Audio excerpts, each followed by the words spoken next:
The needle climbs past red line into territory that doesn't exist on any gauge manufactured by Republic Aviation.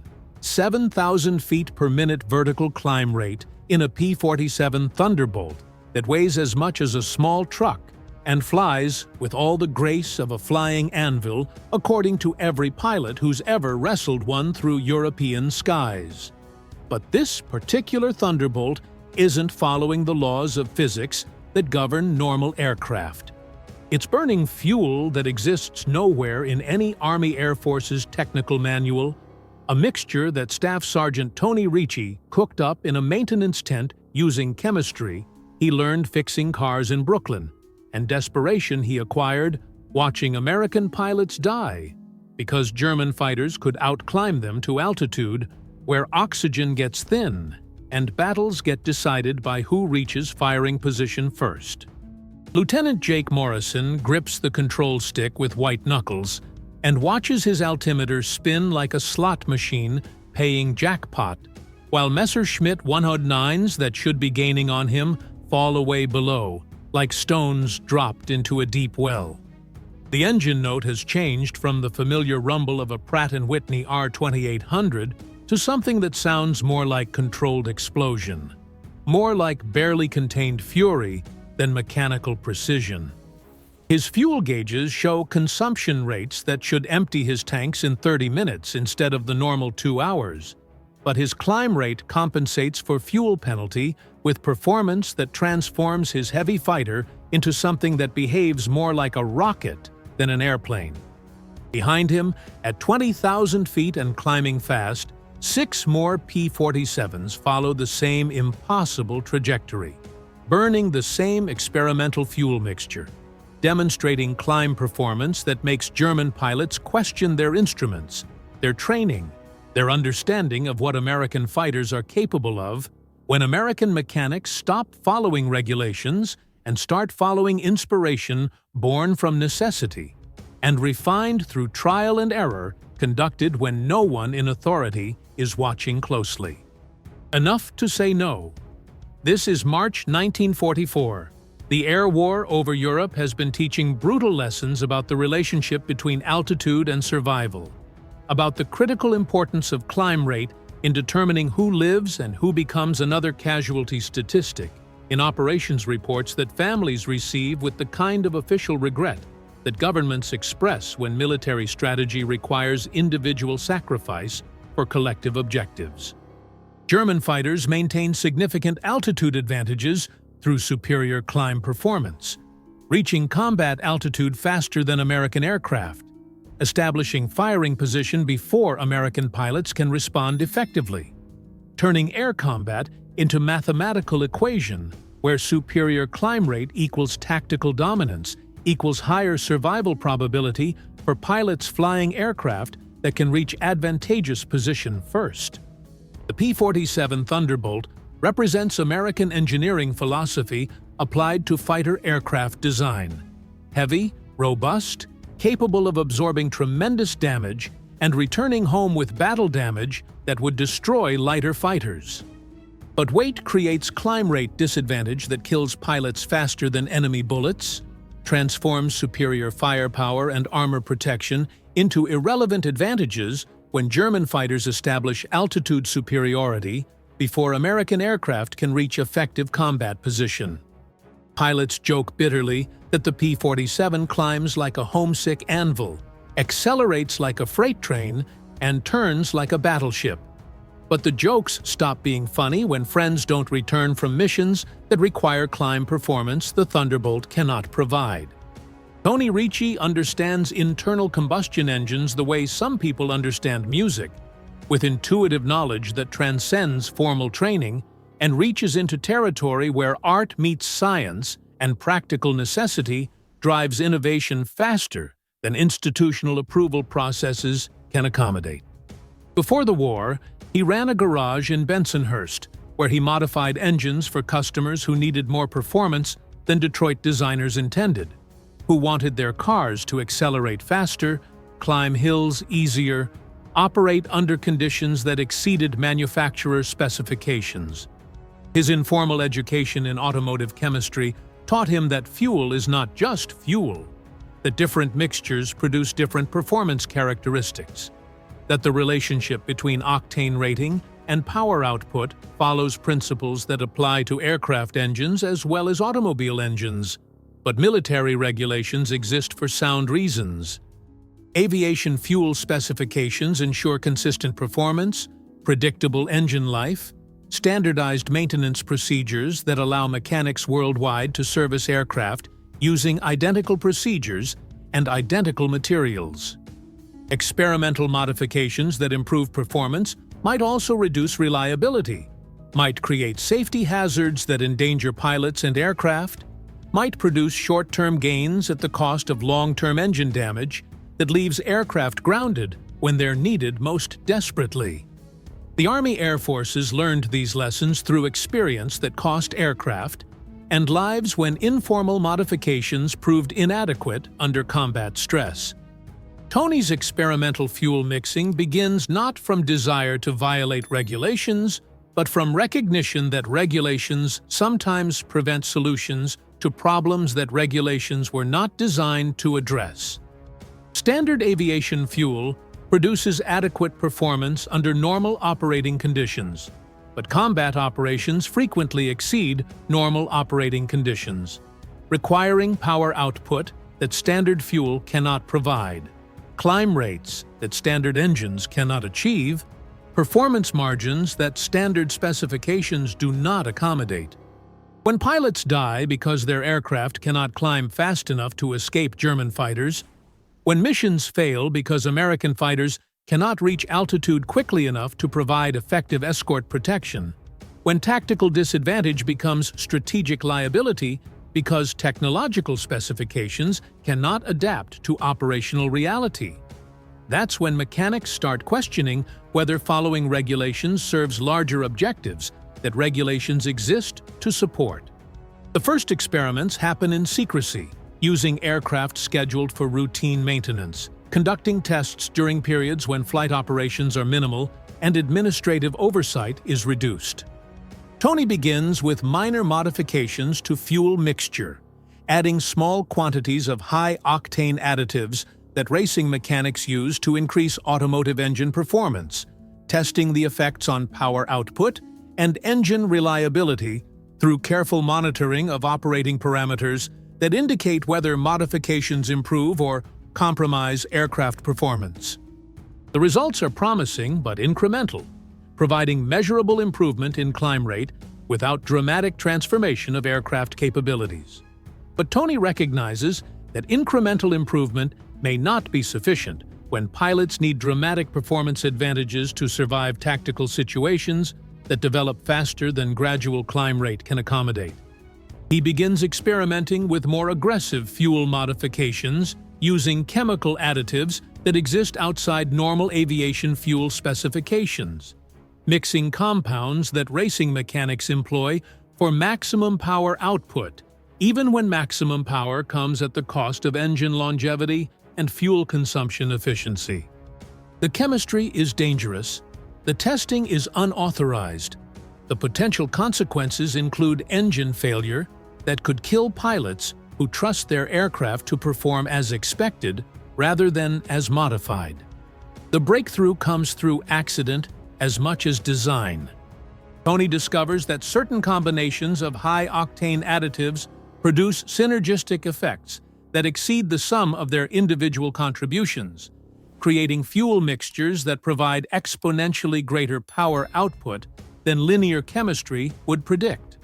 The mixture that eventually becomes his standard formula contains elements that should not work together according to conventional understanding of fuel chemistry, compounds that interact in ways that formal chemical education never taught him to expect, but practical experimentation demonstrates to be remarkably effective. The first test flight using Tony's experimental fuel mixture produces results that seem to violate basic principles of aircraft performance. The P-47, that normally climbs at 2,800 feet per minute, achieves over 5,000 feet per minute vertical climb rate, reaching combat altitude in half the time required by standard aircraft, demonstrating performance that transforms tactical disadvantage into overwhelming superiority. But the fuel consumption increases proportionally, requiring mission planning that accommodates reduced range and endurance, tactical applications that maximize the advantage of superior climb rate while minimizing the disadvantage of reduced operational time. Lieutenant Morrison, the test pilot who first flies Tony's modified aircraft, reports performance characteristics that seem too good to believe, climb rates that approach those of dedicated interceptor aircraft rather than heavy fighters, acceleration that allows tactical maneuvers previously impossible in aircraft designed for different mission profiles. But he also reports engine behavior that suggests the modifications operate at the extreme limits of mechanical tolerance, power output that pushes engine components beyond their normal operating parameters, performance that might not be sustainable over extended operational periods. The validation flights expand testing to include combat-experienced pilots who understand the tactical significance of superior climb performance, who can evaluate whether the dramatic improvements in vertical speed translate into practical advantages during actual air combat scenarios. The results exceed everyone's expectations. P-47s burning Tony's experimental fuel can outclimb Messerschmitt 109s and Focke-Wulf 190s by significant margins, reaching advantageous altitude before German fighters can establish firing position, reversing the tactical equation that has been costing American pilots and aircraft throughout the European air campaign. But the modifications create new challenges as well as new opportunities. The experimental fuel mixture requires specialized handling procedures, storage protocols that prevent degradation of chemical additives, mixing procedures that ensure consistent composition across multiple aircraft and multiple missions. Tony develops field procedures for fuel modification that can be implemented by squadron-level maintenance personnel, training programs that teach other mechanics how to prepare and handle experimental fuel mixtures safely, quality control processes that ensure consistent performance without compromising safety standards beyond acceptable limits. The first combat application of Tony's fuel modification occurs during escort mission over Germany, where superior climb rate proves decisive in protecting bomber formations from German fighter attack. The P-47's burning experimental fuel reach intercept altitude before German fighters can establish attack position, disrupting enemy tactics that depend on altitude advantage, forcing German pilots to engage American fighters under conditions that favor American aircraft rather than German tactical doctrine. The results demonstrate that technological innovation can overcome tactical disadvantage when innovation addresses specific performance limitations that create vulnerability in combat situations. Word of the experimental fuel modifications spreads through fighter squadrons with the speed that important tactical innovations achieve when they provide clear survival advantages to pilots who face life-and-death situations on a daily basis. Pilots begin requesting aircraft modified with Tony's fuel mixture. Maintenance personnel seek training in experimental fuel preparation procedures. Squadron commanders petition higher authority for approval to implement modifications that improve mission success probability and pilot survival rates without requiring new aircraft or extensive equipment changes. But institutional approval proves more complicated than field implementation. The experimental fuel modifications violate established procurement procedures, safety regulations, maintenance protocols that exist to ensure standardized performance across all aircraft in American inventory. Army Air Forces officials must balance the documented performance advantages of Tony's modifications against the potential risks of authorizing experimental procedures that have not undergone formal testing, evaluation, and approval processes designed to prevent innovations that improve some performance parameters while creating unexpected problems in other areas. The decision to authorize limited implementation of Tony's fuel modifications comes after extensive evaluation by engineering personnel who confirmed that the performance improvements are real, sustainable, and achievable without unacceptable risk to aircraft and pilots. The modifications receive official sanction for specific tactical applications where superior climb rate provides decisive advantages, where the benefits of improved performance outweigh the disadvantages of increased fuel consumption and reduced operational range. Tony's field modifications become the basis for formal research programs that investigate the chemistry behind his experimental fuel mixtures, that develop standardized procedures for fuel modification that can be implemented safely across multiple squadrons and multiple theaters of operation. Chemical engineers analyze the compounds that Tony discovered through practical experimentation, identifying the mechanisms that produce superior performance, developing quality control procedures that ensure consistent results when experimental techniques are applied on larger scale. The impact extends beyond immediate tactical applications. Tony's fuel modifications influence post-war aviation fuel development, providing research foundation for high-performance fuels that support jet aircraft development, racing aircraft performance, commercial aviation applications that require power output beyond what standard fuels can provide. The principles he discovered through field experimentation become formal elements of fuel chemistry research, contributing to understanding of how chemical additives interact to produce performance characteristics that linear chemistry cannot predict.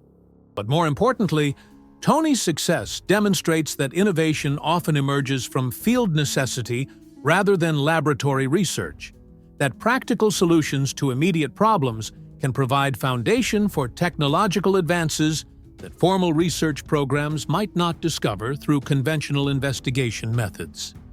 His willingness to experiment with unauthorized modifications, to test theories that existed outside official approval processes, to risk career and reputation for solutions that might improve pilot survival rates, these decisions create precedent for field innovation that continues to influence military technology development decades after the war ends.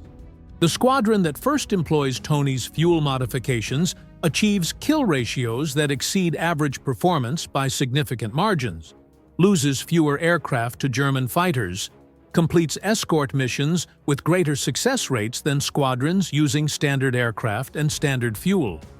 The statistical evidence supports continued use of experimental modifications, provides justification for expanding implementation to additional squadrons, demonstrates that field innovation can produce tactical advantages that formal procurement processes might not achieve through conventional development timelines. German intelligence eventually identifies the source of improved American fighter performance, leading to attempts to capture samples of experimental fuel for analysis and potential duplication. But Tony's fuel mixture depends on specific preparation procedures, precise chemical combinations, handling techniques that require knowledge and experience that cannot be easily reproduced through analysis of fuel samples alone. The complexity that makes the modifications effective also makes them difficult to duplicate without access to the complete preparation process that Tony developed through months of experimentation. The war ends before Tony's fuel modifications can be fully integrated into standard operating procedures, but the principles he discovered continue to influence aviation fuel development throughout the post-war period and beyond. His field experiments provide foundation for research into synthetic fuels, high-performance additives, specialized fuel mixtures that support aircraft operating under extreme conditions where standard fuels prove inadequate. The chemistry he discovered through practical necessity becomes formal science through systematic investigation of phenomena that practical necessity first revealed. Tony returns to civilian life carrying knowledge that proves valuable in the rapidly expanding post-war aviation industry, where commercial aircraft development requires fuel technology that supports higher performance, greater efficiency, more reliable operation under diverse operating conditions. His wartime experience with experimental fuel chemistry influences his post-war career in aviation fuel research, where companies need employees who understand both formal chemistry and practical application, who can develop solutions to problems that exist outside conventional understanding of fuel performance characteristics. Years later, when aerospace engineers develop fuels for rocket engines, jet aircraft, high-performance racing applications, they study wartime reports of field modifications that achieved superior performance through unauthorized experimentation with chemical additives and mixing procedures. Tony's combat fuel modifications provide historical precedent for innovation that emerges from operational necessity, that addresses immediate problems through creative application of available materials and informal understanding of chemical principles that formal education might not emphasize. The maintenance tent where Tony first mixed experimental fuel blends has long since been dismantled, but the principles he discovered continue to influence fuel technology research and development. Modern aviation fuels incorporate chemical additives and performance enhancers that trace their conceptual origins to experiments conducted by a Brooklyn mechanic who understood that pilot survival might depend on fuel chemistry that existed outside official specifications, who was willing to risk career and reputation for innovations that might provide tactical advantages measured in feet per minute of climb rate and seconds of survival time during air combat. The P-47s that first burned Tony's experimental fuel achieved climb rates that transformed heavy fighters into aircraft capable of outperforming lighter, more agile opponents through superior power-to-weight ratios that chemical innovation made possible. The tactical advantages that his fuel modifications provided saved American pilots, protected bomber formations, contributed to air superiority that proved decisive in European theater operations, where control of airspace determined the success or failure of strategic bombing campaigns and ground support operations. The needle that climbed past red line into impossible territory demonstrated that innovation often begins with rejection of expert opinion about limitations, that necessity drives creativity faster than formal research programs, that field experimentation can produce breakthroughs that laboratory investigation might never achieve through conventional methodology. Tony saw possibility where regulations saw prohibition, recognized opportunity where formal procedures saw only risk, understood that survival sometimes requires techniques that peacetime safety considerations prevent, but wartime necessity demands.